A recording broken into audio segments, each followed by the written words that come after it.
Hi friends, గుత్తి వంకాయ కూర ఎలా చేయాలో చూద్దామా.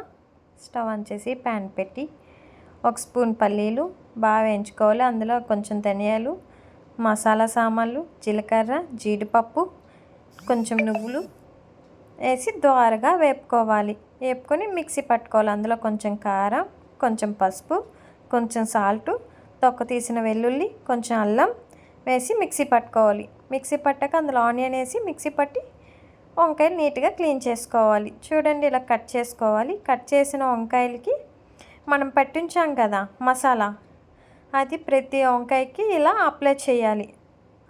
అప్లై చేసి ఉంచిన వంకాయల్ని స్టవ్ ఆన్ చేసి ఆయిల్ వేసి జీలకర్ర, ఆవాలు, పచ్చిమిర్చి, ఎండుమిర్చి, కరివేపాకు వేసి కొంచెం ఇంగువ కూడా వేసానండి నేను.